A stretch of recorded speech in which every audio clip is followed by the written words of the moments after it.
আসসালামু আলাইকুম প্রিয় দর্শক, অন্নমঞ্চের আলোচনায় আপনাদের সকলকে আমন্ত্রণ জানাচ্ছি। মধ্যপ্রাচ্যে উত্তেজনা ক্রমেই বাড়ছে। ইরান, যুক্তরাষ্ট্র এবং ইসরায়েলের সংঘাত এখন নতুন এক পর্যায়ে পৌঁছেছে। অনেক বিশ্লেষক বলছেন এই যুদ্ধে শক্তির চেয়ে বড় হয়ে উঠছে কৌশল।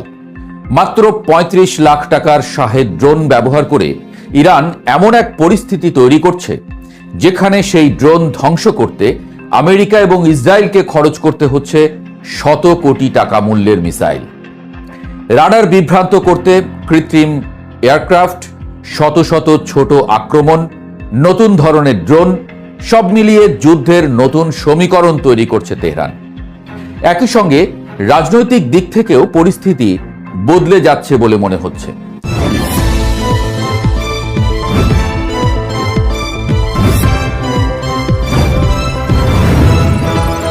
ট্রাম্প এবং ইসরায়েলের প্রধানমন্ত্রী বেনিয়ামিন নেতানিয়াহু এই সংঘাতকে নতুনভাবে ব্যাখ্যা করার চেষ্টা করছেন, আর ইরানের প্রেসিডেন্ট দিয়েছেন কঠোর বার্তা। এই ভিডিওতে আমরা বিশ্লেষণ করেছি কিভাবে ছোট ড্রোন দিয়ে বড় শক্তিকে চাপে ফেলছে ইরান, কেন মধ্যপ্রাচ্যের অনেক দেশ এখন নিরপেক্ষ অবস্থান নিচ্ছে এবং এই সংঘাত ভবিষ্যতে কোন দিকে যেতে পারে। পুরো বিশ্লেষণ জানতে ভিডিওটি শেষ পর্যন্ত দেখুন। মশা মারতে কামান দাগা, বাংলা ভাষার এই প্রবাদটা হয়তো কখনো এতটা বাস্তব মনে হয়নি, কারণ মধ্যপ্রাচ্যের চলমান সংঘাতের দিকে তাকালে মনে হচ্ছে যুদ্ধটা শুধু শক্তির নয়, এটা কৌশলেরও লড়াই।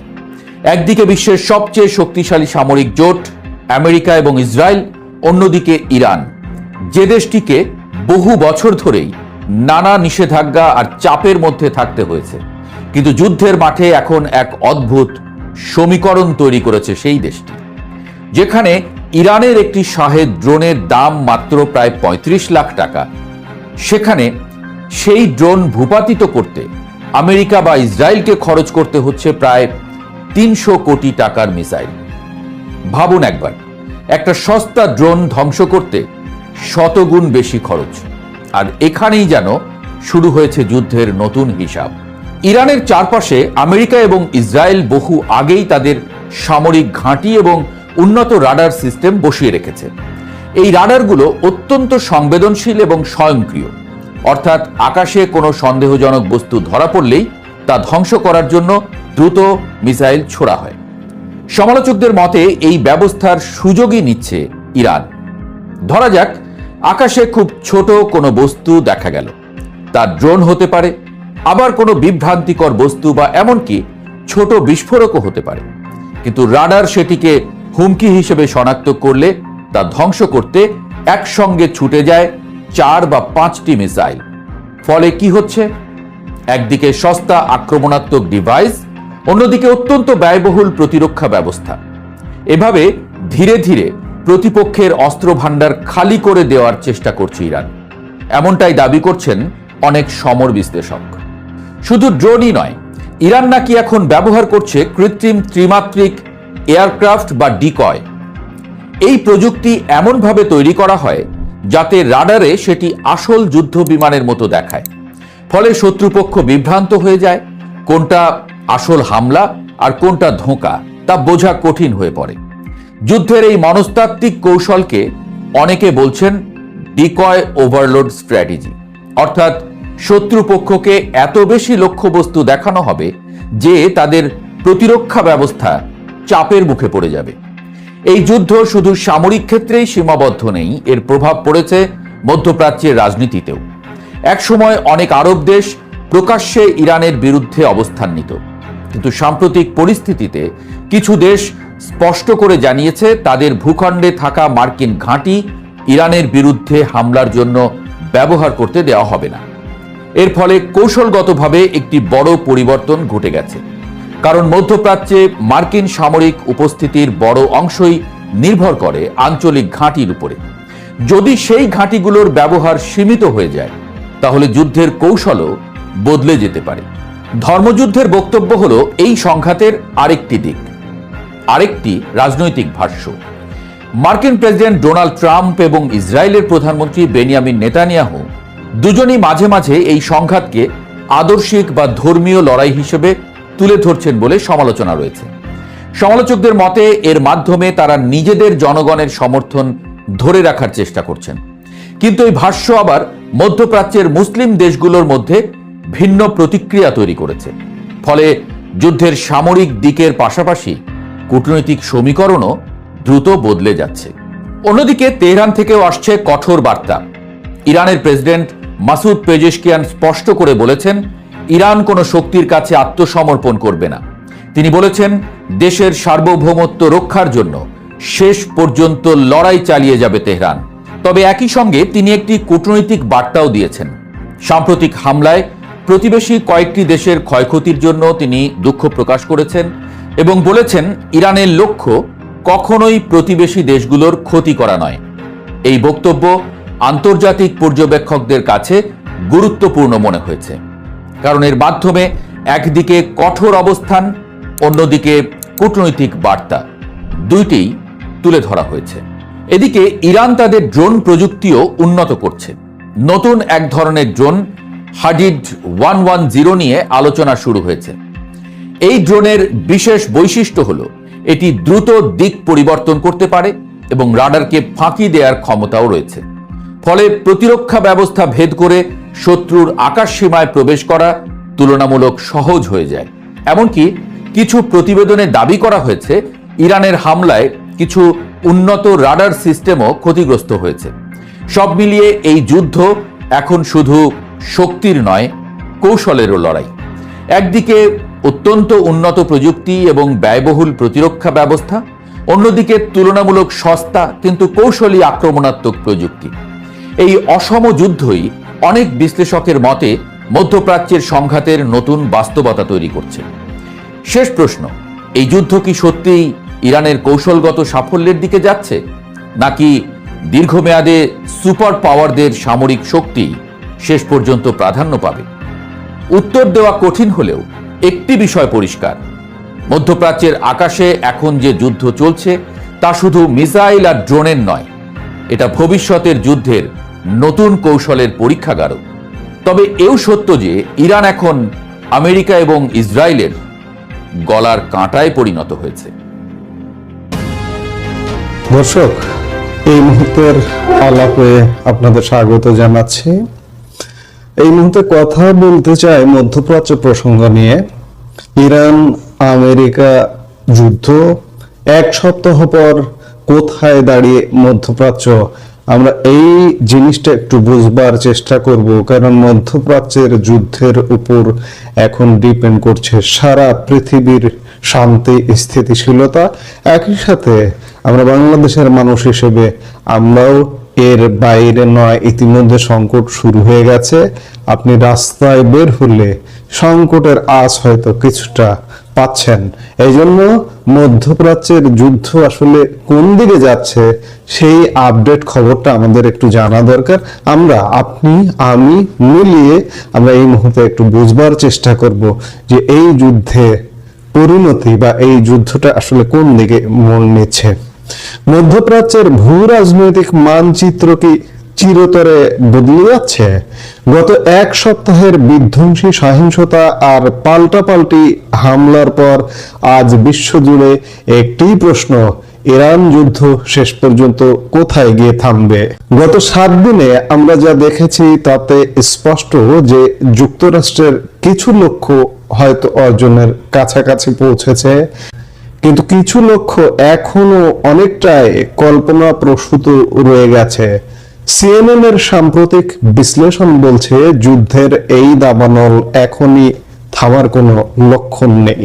তবে ডোনাল্ড ট্রাম্পের সাম্প্রতিক কিছু মন্তব্য যুদ্ধের সম্ভাব্য সমাপ্তি সম্পর্কে একটি অত্যন্ত গুরুত্বপূর্ণ এবং চমকপ্রদ ইঙ্গিত দিচ্ছে।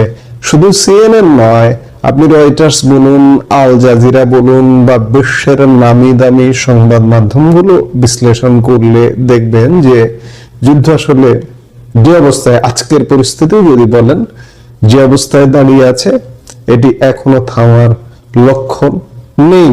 এবং আমি গতকালকের একটা ভিডিওতেও বলেছি, এটি শুধু কয়েকদিন নয়, কয়েক সপ্তাহ নয়, এটি কয়েক মাস পর্যন্ত গড়িয়ে যেতে পারে। কেন ট্রাম্প ইরানের সর্বোচ্চ নেতা নির্বাচনে হস্তক্ষেপ করতে চান? কেন খমেনির উত্তরসূরি নিয়ে তেহরানে এত নীরবতা?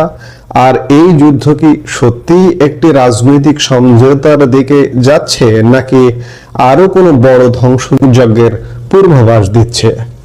যুক্তরাষ্ট্রের প্রেসিডেন্ট ডোনাল্ড ট্রাম্প যখন দাবি করেন যে ইরানের নতুন সর্বোচ্চ নেতা নির্বাচনের প্রক্রিয়ায় তার ভূমিকা থাকা উচিত, তখন বিষয়টি অনেকের কাছেই অবাস্তব মনে হতে পারে। কেননা আমরা জানি ইসলামী প্রজাতন্ত্র ইরানের শীর্ষ ধর্মীয় নেতা নির্বাচনের দায়িত্ব থাকে 88 জন জ্যেষ্ঠ আলেমের ওপর। এই আলেম সমাজ এমন এক রাষ্ট্রের প্রতিনিধিত্ব করেন যার জন্মই হয়েছিল আমেরিকার সাম্রাজ্যবাদী প্রভাবের বিরুদ্ধে প্রতিরোধ গড়ে তোলার মধ্য দিয়ে। স্বাভাবিকভাবে তারা হোয়াইট হাউসের নির্দেশ মেনে চলবে, এমন ধারণা সম্পূর্ণ অযৌক্তিক।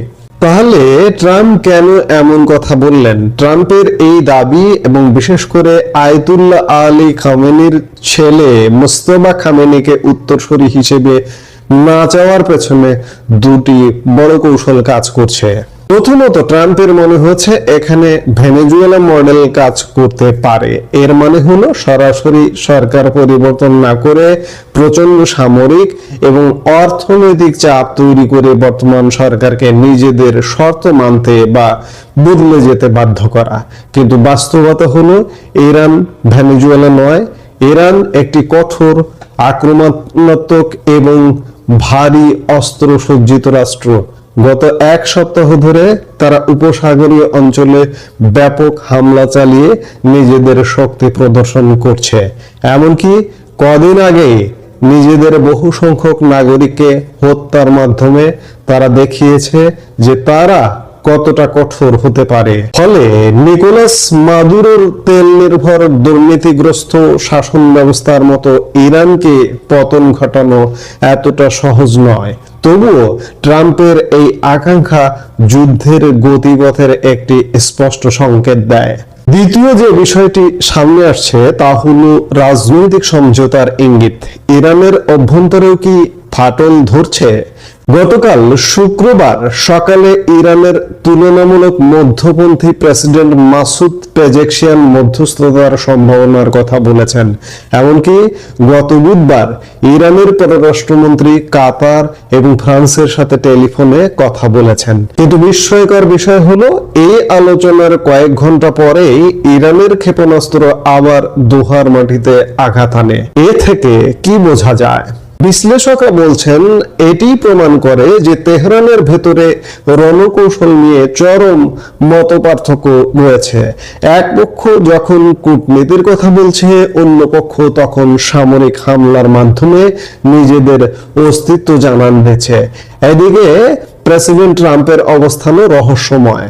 গত পরশু বৃহস্পতিবার তিনি বলেছেন ইরান আলোচনা করতে চায়, কিন্তু যুক্তরাষ্ট্র তাদের চেয়েও বেশি যুদ্ধ চালিয়ে যেতে চায়। আবার গতকাল শুক্রবার তিনি দাবি করেছেন নিঃশর্ত আত্মসমর্পণ। এই দুটি পরস্পর বিরোধী বক্তব্য আসলে কি নির্দেশ করে? এটি ইঙ্গিত দেয় যে ট্রাম্প হয়তো সামরিকভাবে তেহরানের পতন ঘটানোর বদলে কোন একটি বড় রাজনৈতিক সমাধান খুঁজছেন। যদি ইরানে নতুন কোন নেতা ক্ষমতায় আসেন, তবে একটি নতুন চুক্তির সুযোগ তৈরি হতে পারে। এই মুহূর্তে কোন ধরনের রাজনৈতিক সমঝোতায় সবচেয়ে সম্ভাব্য পথ বলে মনে হচ্ছে। ট্রাম্পের আত্মবিশ্বাসের পেছনে কাজ করছে মার্কিন সামরিক কমান্ড সেন্টকমের মাঠ পর্যায়ের কিছু সাফল্য। ট্রাম্পের প্রতিরক্ষা মন্ত্রী পিট হেগসেট যে দাবিগুলো করছেন তা মূলত কূটনৈতিক দর কষাকষিতে সর্বোচ্চ চাপ তৈরি করার একটি কৌশল। সেন্টকমের রিপোর্ট অনুযায়ী গত এক সপ্তাহে ইরানের ক্ষেপণাস্ত্র ও ড্রোন হামলা প্রায় 90% কমে গেছে এবং ইরানের অন্তত 30টির বেশি নৌযান ডুবিয়ে দেওয়া হয়েছে। এর মানে হলো যুক্তরাষ্ট্রের প্রাথমিক দুটি সামরিক লক্ষ্য, ইরানের আকাশপথের আধিপত্য কমানো এবং নৌ শক্তিকে পঙ্গু করা, প্রায় পূরণ হতে চলেছে। কিন্তু সবচেয়ে চাঞ্চল্যকর বিষয় হলো আয়াতুল্লাহ আলী খামেনির মৃত্যুর পর 1 সপ্তাহ পার হয়ে গেলেও তার কোনো উত্তরসূরি ঘোষণা করা হয়নি। খামেনির মৃত্যুর আগেই উত্তরাধিকার নিয়ে ইরানে ব্যাপক পরিকল্পনা ছিল। তবে কেন এই দেরি? এর পেছনে দুটি কারণ থাকতে পারে। প্রথমত নেতৃত্বের অভ্যন্তরীণ দ্বন্দ্ব, দ্বিতীয়ত নতুন নেতা কতদিন টিকে থাকবেন সেই ভয়। কারণ ইসরায়েল ইতিমধ্যেই হুমকি দিয়েছে যে নতুন কাউকে নেতা ঘোষণা করা মাত্রই তাকে হত্যা করা হবে। নেতৃত্বের এই শূন্যতা সম্ভবত এই যুদ্ধের প্রথম এবং সবচেয়ে বড় অপ্রত্যাশিত ফলাফল। ইরান এখন এমন এক অবস্থায় যেখানে যুদ্ধ চলছে, কিন্তু যুদ্ধে নেতৃত্ব দেওয়ার মতো কোনো সুস্পষ্ট মুখ সামনে নেই। আরেকটি বিষয় হতে পারে যেটা যে এই যে ইসরায়েল ঘোষণা দিয়েছে যে নেতা যাকেই ঘোষণা করা হবে তাকে হত্যা করা হবে।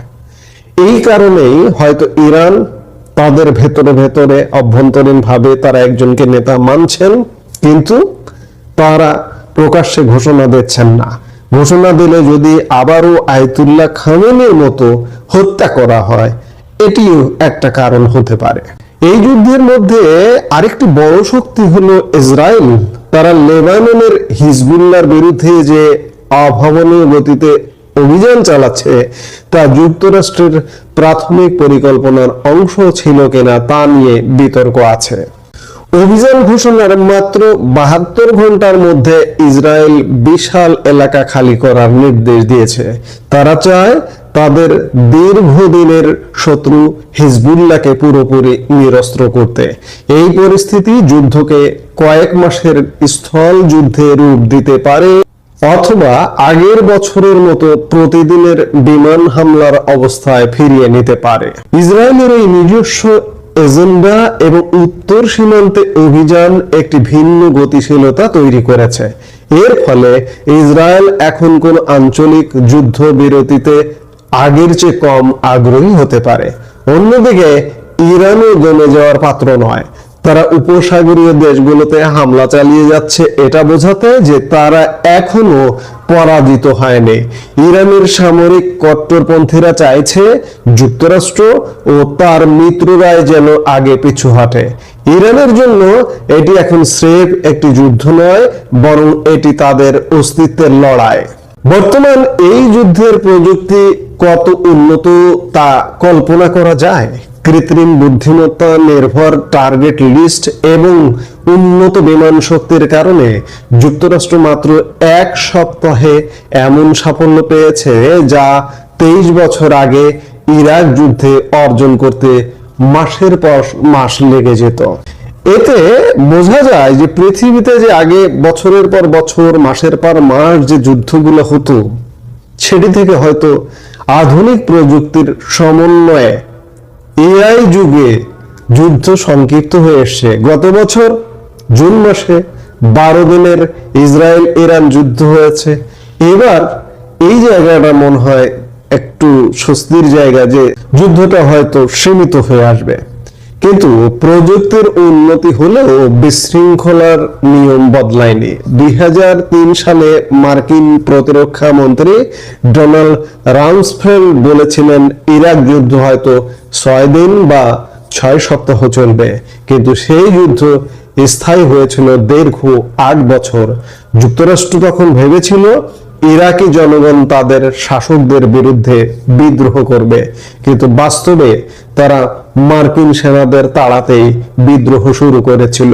আজকের বাস্তবতাও অনেকটা একই রকম। সামাজিক যোগাযোগ মাধ্যমে আমরা যুদ্ধের যে উল্লাস দেখি তা বাস্তব যুদ্ধের ভয়াবহতাকে আড়াল করে দিচ্ছে।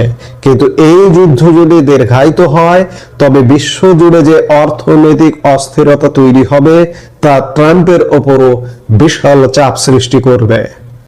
সপ্তাহ শেষে এসে আমাদের সামনে পুরনো সেই ধ্রুব সত্যটি আবার ফিরে এসেছে, কূটনৈতিক সমাধানের প্রয়োজনীয়তা। যুদ্ধ দিয়ে হয়তো ধ্বংস করা যায়, কিন্তু স্থায়ী শান্তি ফেরানো যায় না। আগামী শুক্রবারের মধ্যে এই সংকটের সমাধান হবে নাকি পরিস্থিতি আরো জটিল হবে তার সময় বলে দেবে। তবে এই মুহূর্তে মধ্যপ্রাচ্য এক আগ্নেয়গিরির ওপর দাঁড়িয়ে আছে। প্রিয় দর্শক, আপনার কি মনে হয় ট্রাম্পের এই ম্যাক্সিমাম প্রেসার কি ইরানকে আলোচনার টেবিলে আনতে পারবে, নাকি মধ্যপ্রাচ্য একটি দীর্ঘস্থায়ী যুদ্ধের দিকেই ধাবিত হচ্ছে? আপনাদের মতামত কমেন্ট বক্সে অবশ্যই জানাবেন। এই মুহূর্তে এ পর্যন্ত। সবাই ভালো থাকুন, সুস্থ থাকুন। আমাদের ভিডিওগুলো নিয়মিত পেতে সাবস্ক্রাইব করুন Sajjad Kadir and the Legends YouTube channel এবং লাইক, কমেন্ট, শেয়ার করে সাথে থাকুন।